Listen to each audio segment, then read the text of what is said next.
महाराज की, आचार्य श्री गुरुवर विद्यासागर महाराज की, हमारे बड़े भाई आचार्य समय सागर महाराज की जय।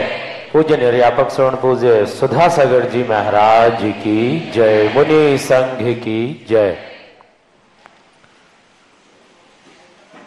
कल अपन ने पद्म सागर पुराण सुना था,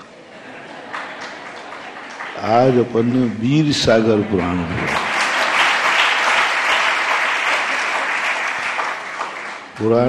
पुराण किसे कहते हैं? जिसमें पुरानी बातें आती हैं उसका नाम पुराण कहलाता है। तो पुराने संस्मरण, पुराने इतिहास, पुरानी कथाएं महाराज ने सुनाई, पूरा जीवन व्रत सुनाया। अब इन दोनों पुराणों से, पुराण तो बच गया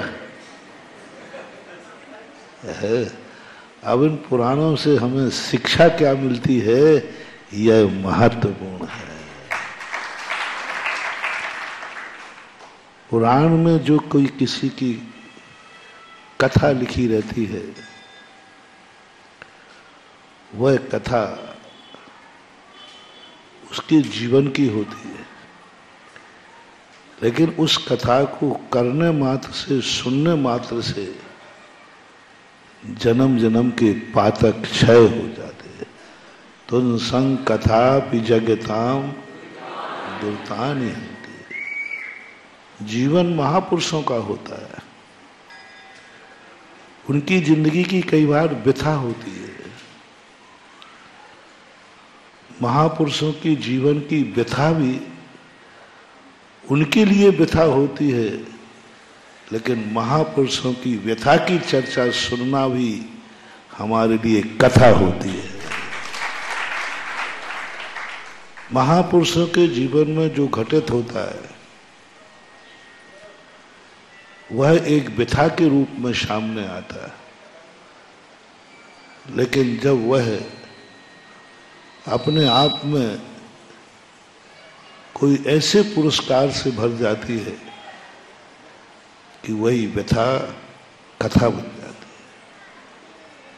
अपन लोगों की व्यथाएं तो हैं, लेकिन कथा नहीं बन पा रही है। व्यथा तो सबके पास है,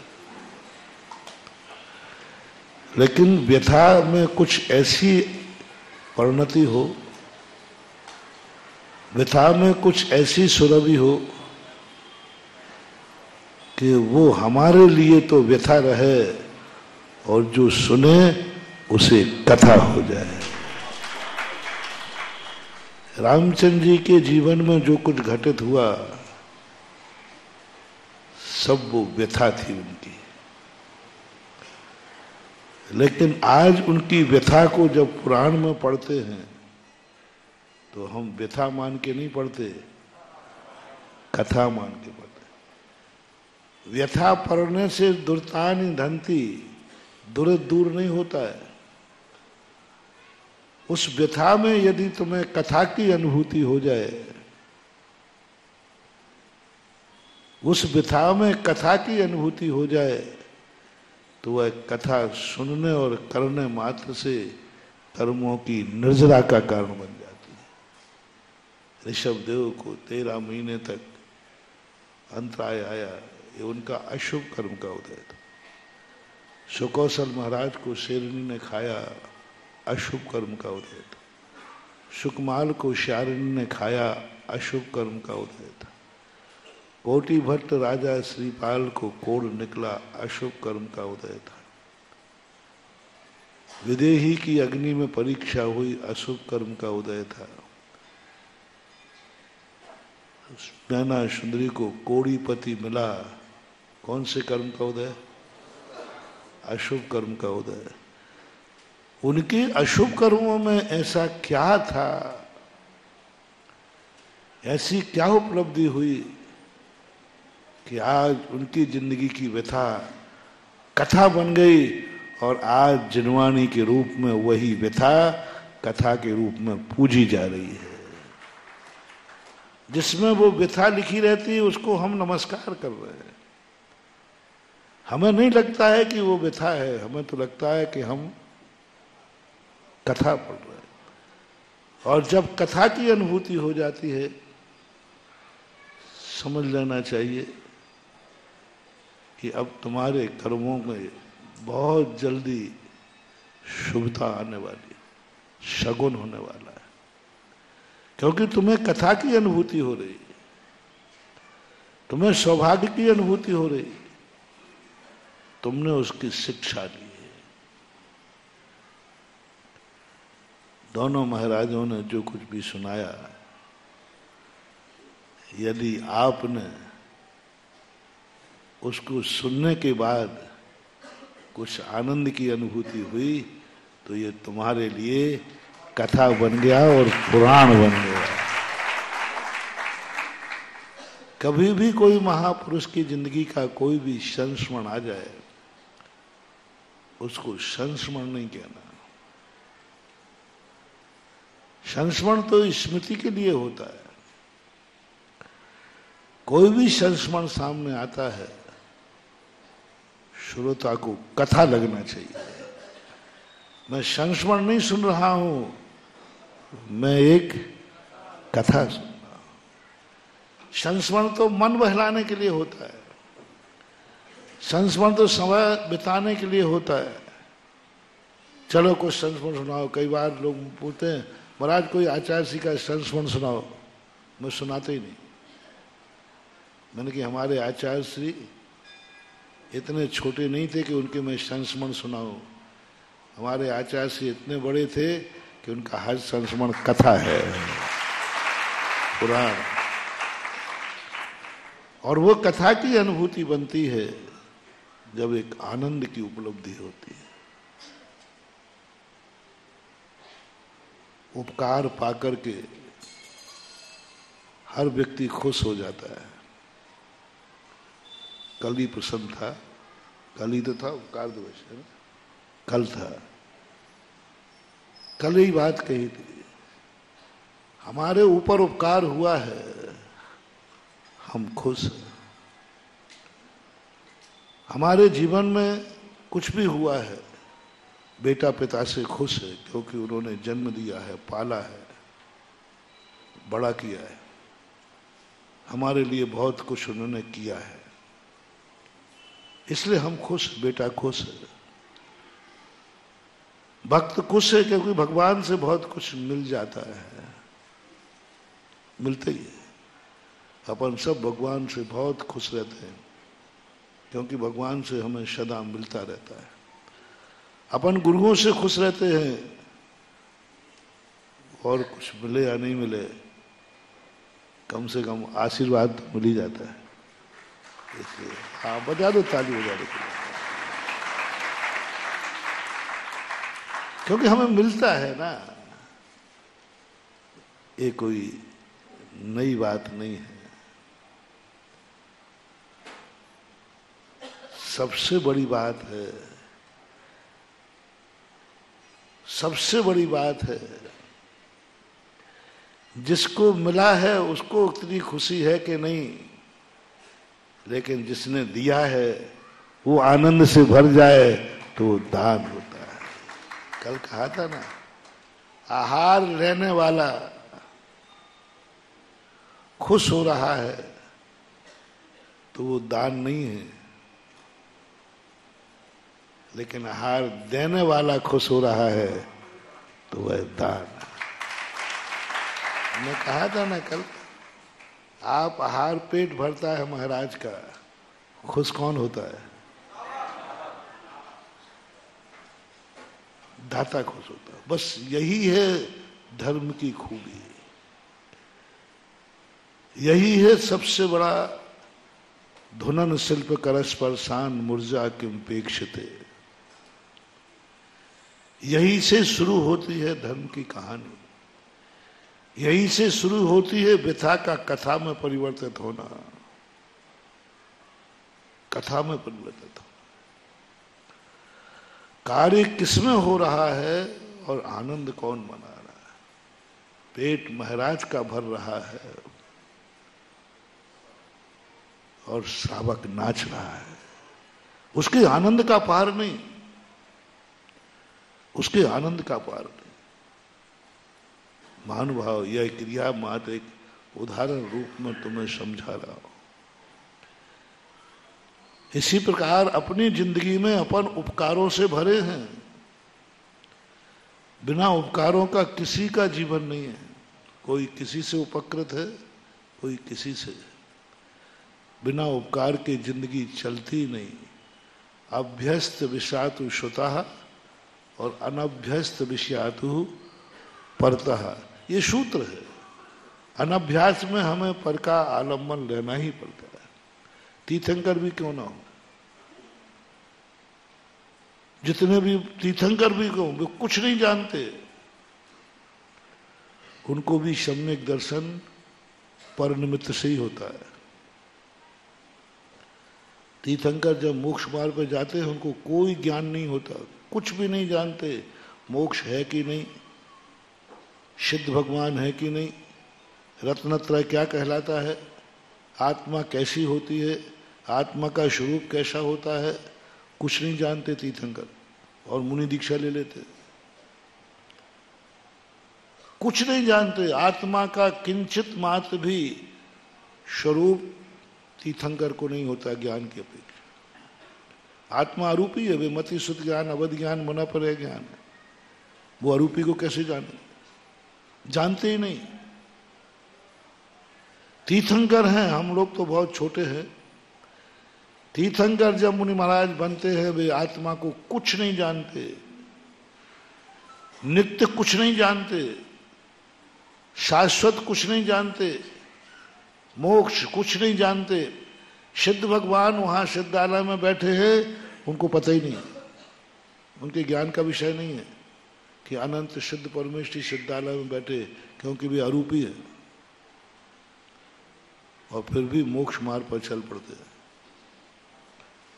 मात्र श्रद्धा के बल पर, आस्था के बल पर। कुछ ऐसी परिणति उनके अंदर जागती है कि चलो, लग रहा है कि सच्चा मार्ग है, क्योंकि किसी सच्चे व्यक्ति ने कहा है, और वो चल पड़ते हैं, और एक दिन वो मंजिल भी पा लेते हैं। अपनी जिंदगी में भी कहीं ना कहीं से अपन उपकार से भरे हुए रहते हैं। ये बात तय है कि हमें उपकार की सिद्धि, ये दो बातें कहूंगा मैं। हमारे ऊपर उपकार तो बहुत है सब लोगों के, लेकिन हमें उपकार की सिद्धि नहीं हो रही है। हमें गुरु ने मुनि दीक्षा दी है, उपकार किया, अब इस मुनि दीक्षा की हमें सिद्धि हुई है कि नहीं। गुरु महाराज ने हमें ज्ञान दिया, क्या ज्ञान की सिद्धि हुई है। माँ बाप ने तुम्हें मंदिर भेजा, क्या मंदिर की सिद्धि हुई है। तुमने भगवान का दर्शन किया, कैसा लगा। आप लोग भगवान का दर्शन करते हो, कैसा लगा, अच्छा लगता है। क्या भगवान की सिद्धि हुई आपको। क्या भगवान की सिद्धि हुई आपको। आपने नमोकार मंत्र की माला फेरी, बहुत अच्छा लगा, नमोकार मंत्र मिला। क्या नमोकार मंत्र सिद्ध हुआ। नमोकार मंत्र मिलना अलग चीज है, और नमोकार मंत्र की सिद्धि होना। अपन को नमोकार मंत्र मिला कि नहीं मिला, अनादिकाल से मिला। तो क्या हमें नमोकार मंत्र की सिद्धि हुई। भक्तांबर हमें मिला, पूज्यवर मानतुंग आचार्य महाराज, क्या भक्तांबर की सिद्धि हुई। हमें क्या क्या नहीं मिला, क्या क्या नहीं मिला हमें। क्या उन सब की सिद्धि हुई। पिता ने पूंजी दी आपको व्यापार करना है, क्या उस पूंजी की सिद्धि हुई। क्या वो पूंजी सिद्धि के रूप में परिणत हो गई। बस यही हमारी साधना है, यही हमारी तपस्या है और पहला लक्ष्य हमारा यही होना चाहिए। हमें जिसने जो दिया है हम उसे सिद्ध करके दिखाएंगे। हमने एक व्रत लिया है, उस व्रत की सिद्धि होगी। मोटिवेशन। हमें किसी ने व्रत दिया है, कोई भी व्रत, जैसे होते ना अपन लोग भक्तामर के रोहिणी व्रत, रवि व्रत, अष्टांग का व्रत। अष्टांग का व्रत ले लिया, महाराज ने दे दिया तुम्हें। अब तुम्हारा काम क्या है? उस अष्टांग का व्रत की सिद्धि हुई क्या? मैना सुंदरी को अष्टांग का व्रत लिया था, उसने अष्टांग का व्रत की सिद्धि करके दिखा दी और सामने देखने लगा। सिद्धि सवाल है। जब भी कोई चीज हमें महसूस हो कि यह हमारे लिए उपकारी है, यह हमारे ऊपर उपकार है, जब भी हो, किसी भी चीज में हो, हम भी जैसे हम लोग भोजन करते हैं तो पद्मनंदी पंचविंशति ने कहा, हे श्रवण, ये भोजन नहीं दे रहा है, तुम्हें साक्षात रत्नत्रय दे रहा है, मुनिव्रत दे रहा है। उसने भोजन दिया है। जिनवाणी पूछती है, उसने तुम्हारे ऊपर उपकार किया कि नहीं किया है? क्या तुझे भोजन की सिद्धि हुई है? हमारे लिए कह रहा हूं, आपने भोजन दिया, अब मुझे सोचना है, भोजन तो ले लिया, मैं मर रहा था, जिंदा हो गया, रत्नत्रय पड़ गया, इतने मात्र से नहीं, क्या भोजन की सिद्धि हुई है? क्या भोजन से सिद्धि हुई है कुछ? और भोजन से भूख ही मिटी है कि कुछ सिद्धियां भी प्राप्त हुई हैं? 24 घंटे का बताओ। तुम भूख से दुखी थे तो मात्र भूख ही मिटी है कि 24 घंटे में कोई सिद्धि की प्राप्ति हुई है? ये निर्णय करना है। सिद्धि यदि प्राप्ति हुई है तो दिया हुआ दान तुम्हारा उपकृत माफ हो गया, और मात्र भूख मिटाई है तो वह ऋण हो गया, ब्याज चुका देना। यदि तुम्हें ये अनुभूति हुई कि मेरी भूख मिट गई, मैं भूखा था, इसने भोजन दे दिया, मेरी भूख मिट गई, तो मात्र महानुभाव ऋण हुआ है, ब्याज लगेगा। और यदि इसने भोजन दिया है, इस भोजन को मैं 24 घंटे सिद्ध करके रहूंगा, इसने जिसके लिए भोजन दिया है वह मैं करके दिखाऊंगा। श्रावक कभी साधु को भूख मिटाने के लिए हार नहीं देता। मैं सदा कहा करता हूं, ये गलती कर मत बैठना। बेचारा साधु भूखा है, कोई तो चौका लगावे, कोई तो हार देवे। साधु मरे तो मर जाने देना, लेकिन साधु की भूख मिटाने के लिए चौका। साधु भूखा होता नहीं, और जो भूखे को हार देता है वो भिक्षु को नहीं, भिखारी को हार देता है। साधु हार देता है। पूज्यवर पद्मनंदी महाराज भूख को नहीं, पेट को नहीं, मुनि महाराज को देता है। किसको देता है? रत्नत्रय को देता है, तपस्या को देता है, प्रवचन करने वाले को देता है, सामायिक करने वाले को देता है, प्रतिक्रमण करने वाले को देता है, 28 मूल गुण के पालन करने वाले को देता है, रत्नत्रय धारी को देता है। तभी तो आनंद आता है। 1 लाख भोजन को भोजन करा दो, तुम्हें वो आनंद नहीं आए, और एक महाराज को 1 गिलास देने मिल जाए तो। यदि भूखे को आहार कराने का आनंद है तो तुम बारात में हजारों को कराते हो, वो आनंद नहीं आता। इसका अर्थ है कि आहार दान जब भी बनेगा, भूखे को नहीं, मुनि को, रत्नत्रय को, इसके लिए। अब इस देश से तुमने जो आहार दिया है, अब हमें सोचना है क्या इसकी सिद्धि मैं कर पाऊंगा? इस भोजन से बता दूं एक अंदर की बात, महाराज लोग अपन सब उसमें आ जाएंगे। कई बार सामयिक में प्रमाद आता है, थक जाते हैं, थोड़ा शिथिलता आ जाती, नींद भी आ जाती। तुम्हारे आहार के कारण से नींद भग जाती, तुरंत जागते हैं, महाराज सो रहे हो, इसने सामयिक के लिए आहार दिया था। अब यदि तुमने सामयिक को आहार दिया और मैंने सामयिक नहीं की, उस दिन का भोजन ब्याज पे जाएगा, ऋण में चला जाएगा। तो तुरंत ऐसे बोला, अरे भैया नहीं तो ब्याज लग जाएगा, क्योंकि आहार करके आया हूं और सामयिक नहीं की तो ये कर्जे में डल जाएगा। तुम्हारे आहार से मेरी सामयिक बिगड़ने वाली थी, लेकिन जैसे ही सुधारने का भाव आया, लो हमने आहार की सिद्धि कर ली, आहार सिद्ध हो गया, आहार सिद्ध हो गया। इतना भाव आया, अरे इसने आहार किस लिए दिया था, महाराज की सामयिक अच्छी और मेरी सामयिक बिगड़ने वाली थी, तुरंत श्रावक ने आहार इसलिए दिया है और संभाल लिया, आहार की सिद्धि हो गई। श्रावक ने आहार दिया था स्वाध्याय के लिए, नहीं करना स्वाध्याय, देख लो आहार कर्जे में चला जाएगा।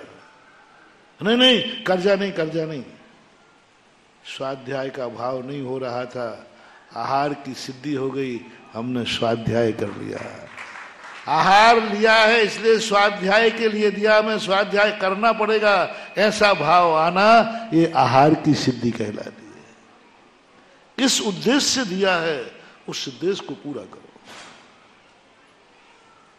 जिस उद्देश्य को दिया है उस उद्देश्य को पूरा करना ही हमें उपकार की सिद्धि है। कितनी चीजें, जैसे कल हमने कहा था, गुरु महाराज ने मुनि दीक्षा दी है कि नहीं? बोलो, आप लोग बोल दो, दी है नहीं? दीक्षा दिया था नहीं? दी है, हमें तो दी है।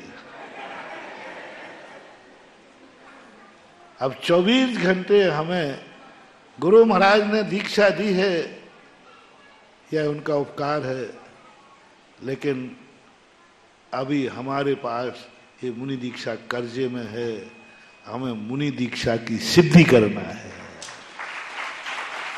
और मुनि दीक्षा की सिद्धि क्या है? 24 घंटे निरतिचार चर्या को ध्यान में रखना ही मुनि दीक्षा की सिद्धि है। और वह सिद्धि की रूह अनुभूति, जब भी अपने जीवन में उपकार हो, जब भी जीवन में अपना कोई हो, बस हमें उसकी सिद्धि करना है। किसी ने नमोकार मन दिया है, हमें सिद्धि करना है। अंजन चोर को नमोकार मन दिया, अंजन चोर ने क्या किया? नमोकार मन पढ़ लिया, नमोकार मन मिला है, सेठ जी ने उपकार किया है, हमें अब क्या करना है? सिद्धि करना, सिद्धि करना। अष्टांग का पर्व हमें दिया है, हमें सिद्ध करना है। ये यदि अपने सबके मन में आए, सब कहीं ना कहीं से उपकार से, मैंने पहले कहा उपकृत है। मैंने तुम्हें प्रवचन दिया, बोलो ये उपकार है कि नहीं? नहीं बोल दो महाराज उपकार नहीं है, आप जल्दी बंद करो, हमारे प्राण निकल रहे हैं। प्रवचन उपकार है कि नहीं? अच्छा महाराज आए हैं, कल भी आए, एक आए, तो आफत तो नहीं दिख रही है? कहाँ तक एक से एक चले आ रहे हैं, कहीं दूसरा रास्ता नहीं है। क्या पता भैया, अंदर की बात है आप लोग। अब हम लोग तो क्या करें, अब दमोह तो आना ही पड़ेगा, हम करें क्या बताओ? उसके बिना रास्ता नहीं है। जाए तो इकट्ठे भाई, तब आफत आई दमोह पे, 50-50, 100-100 आरिकाएं यहाँ थी, आफत ही का घर था। और अब देखो गए सो यहाँ, महाराज हम यही करते रहे क्या?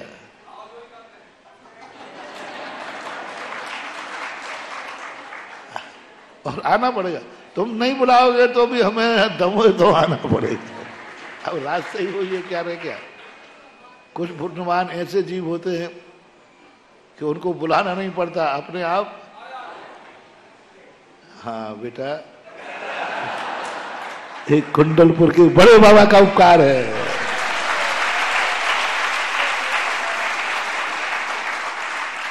कुंडलपुर के बड़े बाबा नहीं होते फिर तुम्हारी नाक रड़वाता, फिर पता चलता। फिर बुला लेते महाराज को, फिर बुला लेते 3-3 संघों को। पूछ लो जहां बड़े बाबा नहीं है वो श्रीफल चढ़ा चढ़ा करके थक गए। किसका उपकार है? क्या उपकार है?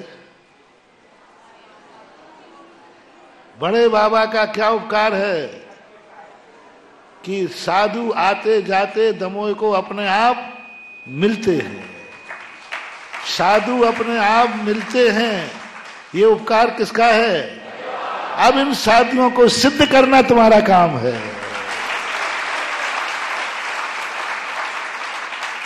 और यदि सिद्ध नहीं कर पाए तो ये कर्जा है, और कर्जा चुकाने के लिए तुम्हें खुद मुनि बनना पड़ेगा, तभी कर्जा चुकेगा। अंत सिद्धि करो। बड़े बाबा ने उपकार किया कि देखो हम बड़े बाबा के पास में है, दमोह में हम रहते हैं, ये बड़े बाबा उपकार है, इस उपकार को हमें सिद्ध करना है, इस उपकार की हमें उपलब्धि करना है, इस उपकार की सिद्धि से हमें आनंद से भरना है। हर चीज में करो। अपनी जिंदगी में ना जाने कितनी चीजें आती हैं, बस यूजन थ्रो हो जाती है, सिद्धि नहीं हो पाती। और सिद्धि का अर्थ होता है जो उपकार था उसको कभी पुराण का रूप लेकर सुनाने का भाव आ जाए तो समझ लेना उपकार सिद्ध हो गया, आनंद आया, आनंद आया है। कौन से उपकार की सिद्धि का तुम्हारे कारण मान लो कि सिद्ध हो गया? इसके 2 कारण है। पहला तो हमने बता ही दिया, किसी के उपकार से उपकृत हुए हो तो उसकी सिद्धि जरूर करना, उपलब्धि जरूर करना। जिस पर्पस से उपकार हुआ है उसको साक्षात करके दिखाना है, उसको अपने अंदर चमत्कृत करना है। अष्टांग का मिली है तो हम ऐसे बना देंगे अष्टांग का कि आज के बाद लोग अष्टांग के नाम पर अपने सारे जीवन का अतिशय मानेंगे। हमारी जिंदगी में जो कुछ आवे वो हमारे बाद उस प्रसिद्धि को प्राप्त हो जाए जो हमारे आने के पहले नहीं था। सिद्ध चक्र मंडल विधान कब था? मैना सुंदरी के पहले था कि नहीं? लेकिन मैना सुंदरी के बाद सिद्ध चक्र मंडल विधान को क्या मिला? प्रसिद्धि मिली। देखना, सिद्ध चक्र मंडल विधान से मैना सुंदरी को क्या मिला? 700 कोड़ियों का कोड़ दूर हुआ, पति का कोड़ दूर हो गया। सिद्ध चक्र मंडल विधान को क्या मिला? आज सारे जगत में सिद्ध चक्र मंडल विधान का अतिशय प्रकट हो गया। हम इस मंदिर में पूजा करते हैं, आनंद आता है। भगवान के माध्यम से अपन के पूरे कार्य हो रहे, अपन से भगवान को क्या मिला? बोलो, भगवान को क्या मिला रे? ओ नन्हे मंदिर वालों, देखो हम जिस मंदिर में बैठता हूं वहीं की ठुकाई करता हूं, दूसरे की नहीं बोलता हूं। पीठ पीछे बुराई करना। बोलो, नन्हे मंदिर के भगवान पारसनाथ को तुमसे क्या मिला? तुमने भगवान को नमोस्तु किया, बराबर किया।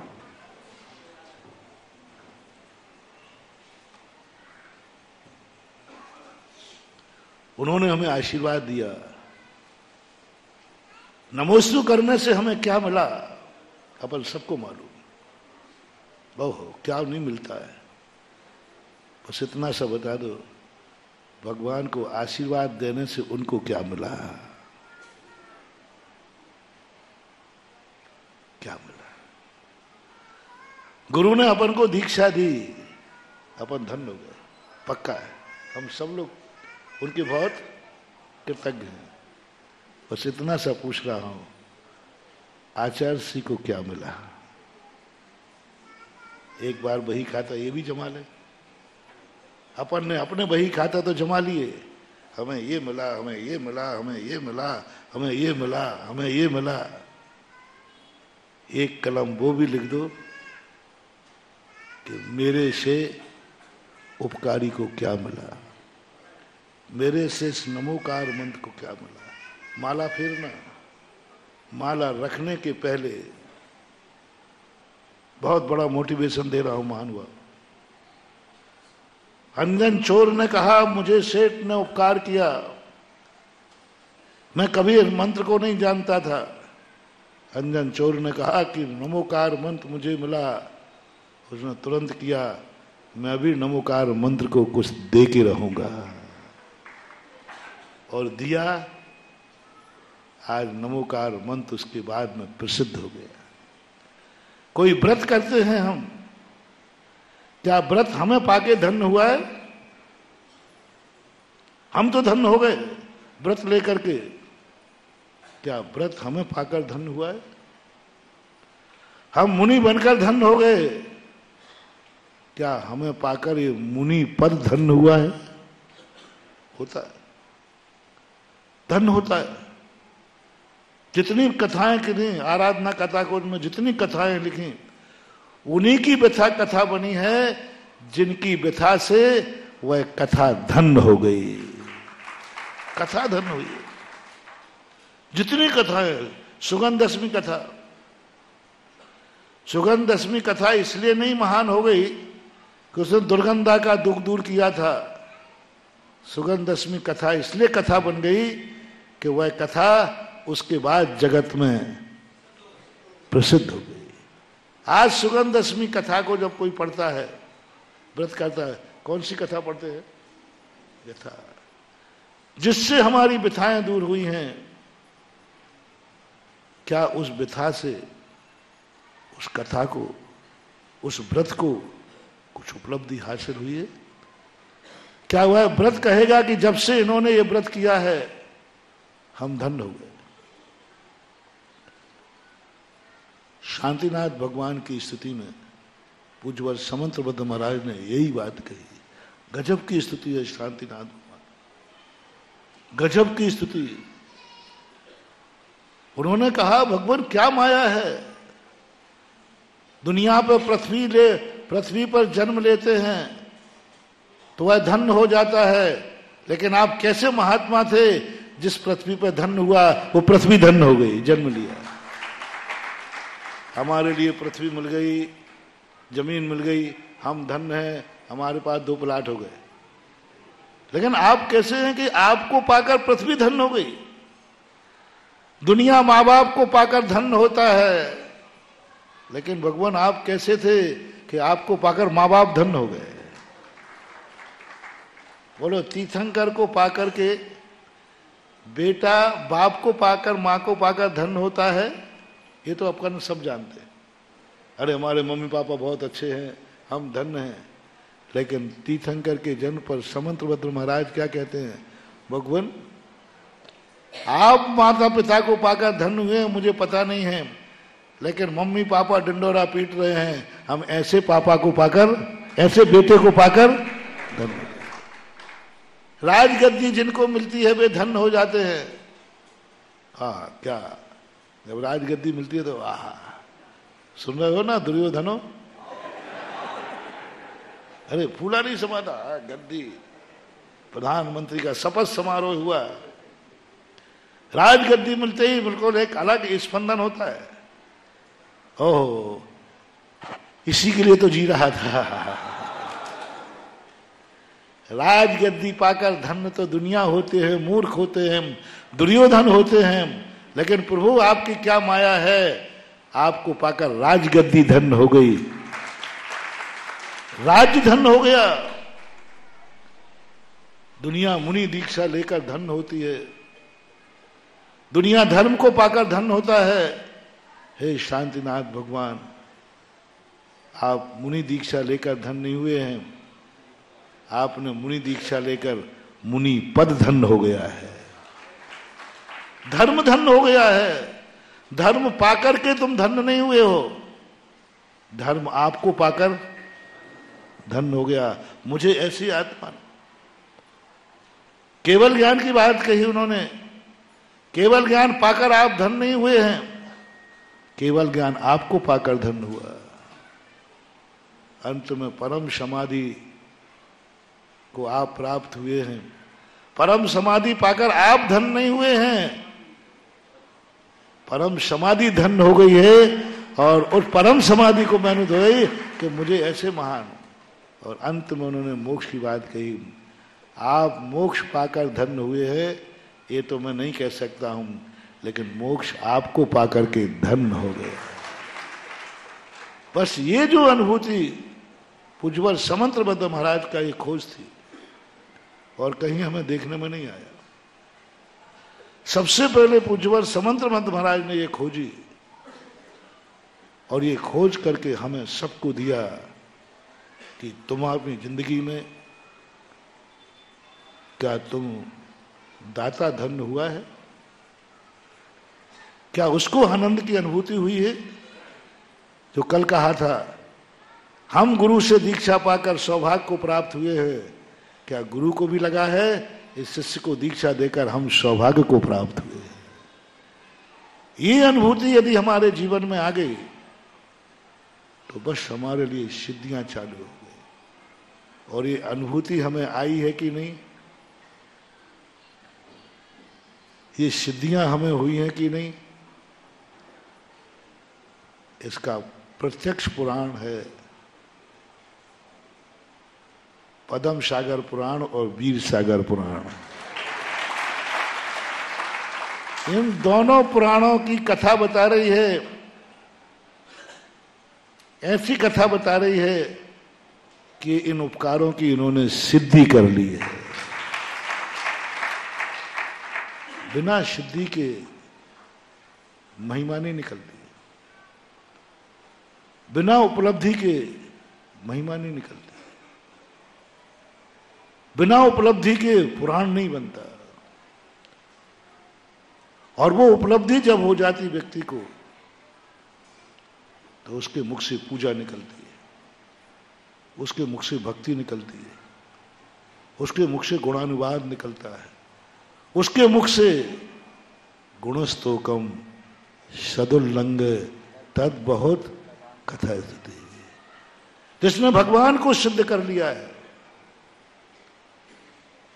भगवान को सिद्ध कर लिया। हमें भगवान मिले थे, हमारे ऊपर उपकार हुआ, हमने भगवान को सिद्ध कर लिया, हमने गुरु को सिद्ध कर लिया, गुरु को सिद्ध कर लिया। और वो गुरु की सिद्धि हुई है, हमारे ऊपर जो उपकार हुए हैं, ये उपकार हमने माने हैं कि नहीं, ये कथा सुनाते हैं। जब कभी कोई प्रसंग आता है तो अपने आप वो सुनाने का भाव आ जाता है। जब निमित्त मिलते हैं तो वो सुनाने का भाव आ जाता है। और ये अंदर जो सुनाने का भाव आया, यही बता रहा है कि वीर सागर महाराज के ऊपर जिन जिन ने उपकार किए हैं उनकी सिद्धि इन्होंने कर ली है। यदि सिद्धि नहीं कही होती तो हम इन दोनों के कथन को पुराण नहीं कहते। मैंने क्या कहा, इनके नाम क्या दिया, पुराण नाम दिया, पुराण। और पुराण तो पूज्य होता है, पुराण तो सिद्ध होता है, पुराण तो अनुकरणीय होता है, पुराण से तो कहीं से भी उठाओ शिक्षा शिक्षा ही मिलती है, अंदर की एक अनुभूति। ये प्रदर्शन नहीं कहलाता, ये उपलब्धि का एक ऐसी आनंद अनुभूति कहलाती है। कह डालो, मिला है मौका, कह डालो। पूजा नहीं करता है व्यक्ति, कह डालो। पूरी पूजा में भगवान की प्रशंसा के अलावा और है क्या? क्या है पूजा? अपनी निंदा, भगवान की प्रशंसा, इसी का नाम पूजा है।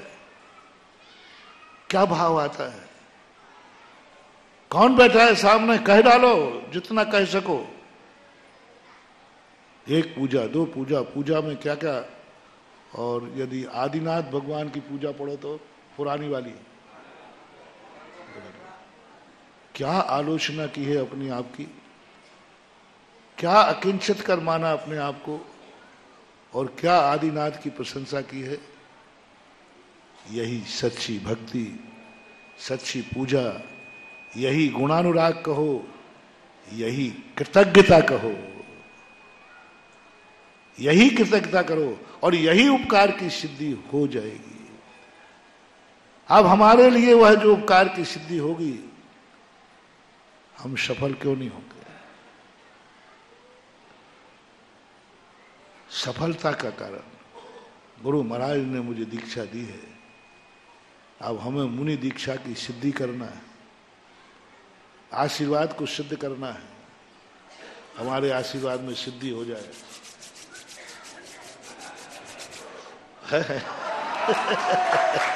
हमने अभी दिया ही नहीं आशीर्वाद।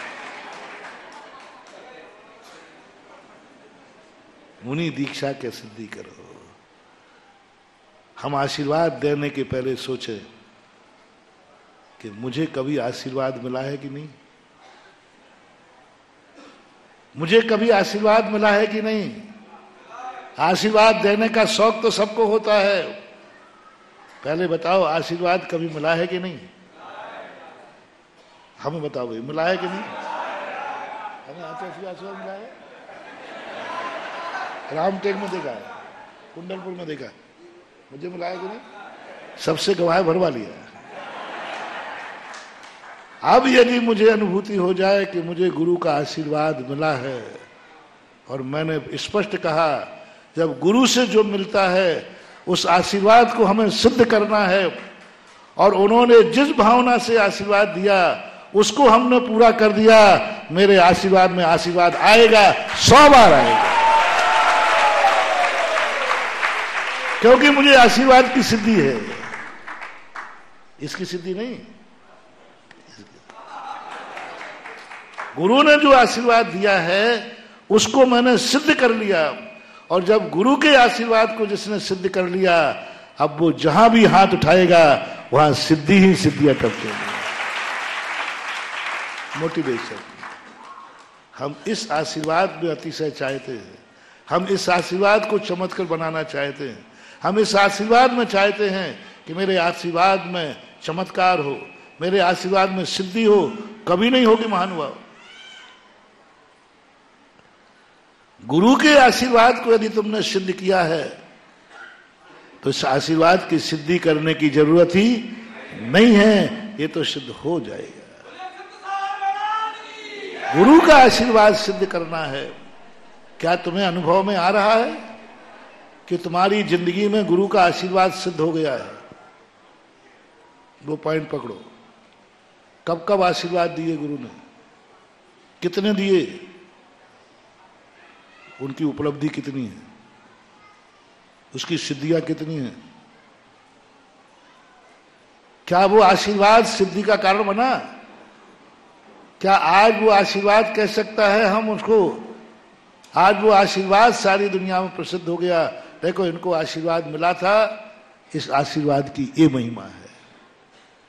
तुम्हारे नमोस्तु से नमोस्तु में चमत्कार न बढ़े, तुम्हारे नमोस्तु से आशीर्वाद में अतिशय बढ़ जाए, जाओ नमोस्तु सफल हो जाएगा। तुम नमोस्तु में चमत्कार चाहते हो, मेरा नमोस्तु सफल हो जाए। समय अरे हो गया समय, नहीं तो मेरा 1.5 घंटे के पहले गला लास्ट कह करके। हम चाहते हैं कि हमारा नमोस्तु सफल हो जाए। रिपीट करो। अपन सब चाहते, हमें भी ले लेना। प्रवचन करते समय ये मत समझना कि मैं तुम्हें बोल रहा हूं, मैं भी एक श्रोता हूं, क्योंकि उमा स्वामी महाराज ने उपदेश को स्वाध्याय में रखा है, इसलिए मैं तुम्हें प्रवचन ही नहीं झाड़ रहा हूं, मैं खुद स्वाध्याय कर रहा हूं। ये सबका भावना है, मेरा भी है, मेरा नमोस्तु सफल हो जाए, ये बनिया का काम है। अब देखना, जैन बना रहा हूं, गुरु का आशीर्वाद सफल हो जाए।